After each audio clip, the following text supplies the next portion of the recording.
সারা দেশে তীব্র গরমে যখন মানুষ একটু স্বস্তি খুঁজছে তখনই খাচ্ছে কিন্তু বরফ। আর এই বরফ যেমন রাজধানীর যেকোনো শহরে, অঞ্চলে, গ্রামে, বাজারে, হাটে বাজারে বিভিন্ন স্থানে পাওয়া যাচ্ছে এই বরফ।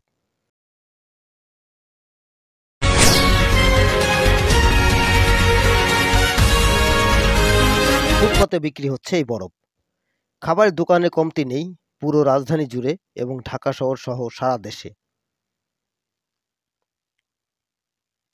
এমনকি লাচ্ছি, ফালুদা আর কোল্ড ড্রিঙ্ক কফি শপে গিয়ে এবং বরফ দিয়ে তৈরি হচ্ছে লেবুর শরবত। বিভিন্ন স্থানে এই সমস্ত বরফ বিক্রি হলেও আসলে এই বরফ কতটুকু মানসম্মত এবং কতটুকু স্বাস্থ্যসম্মত সেটা আমরা অনেকেই জানি না।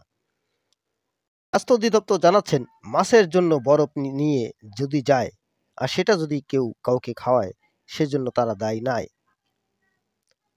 যারা খাওয়ার জন্য বরফ তৈরি করেন তারাই বা কতটা মানসম্মত পানি থেকে বরফ বানাচ্ছেন এটাই জানার বিষয়।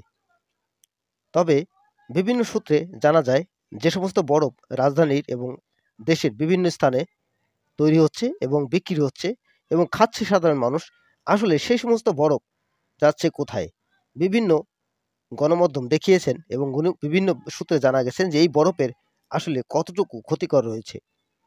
এই বরফ মূলত ব্যবহার হয় বেশিরভাগই মাছে প্রয়োগ করা হচ্ছে বরফ, এবং এমনকি এই বরফ তৈরি হচ্ছে বা দেওয়া হচ্ছে লাশেও।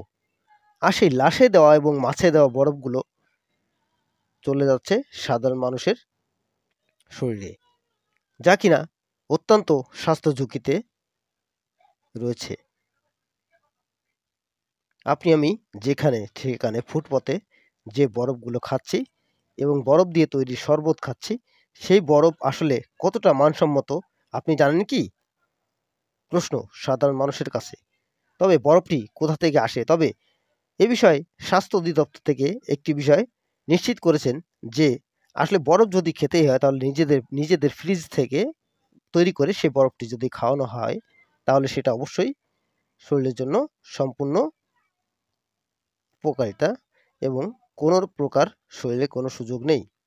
স্বাস্থ্য ঝুঁকির সুযোগ না থাকায় বাড়িতে বাইরের বরফ না খাওয়াটাই ভালো। বাইরে যে বরফগুলো খাওয়া হচ্ছে আসলে এই বরফগুলো মাছে এবং লাশেও প্রয়োগ করা হচ্ছে বলে স্বাস্থ্য অধিদপ্তর এবং বিভিন্ন গণমাধ্যম কিন্তু দেখিয়েছেন। আসলে এটা কতটুকু সত্য, কতটুকু স্বাস্থ্যসম্মত এটাই বোঝার বিষয়।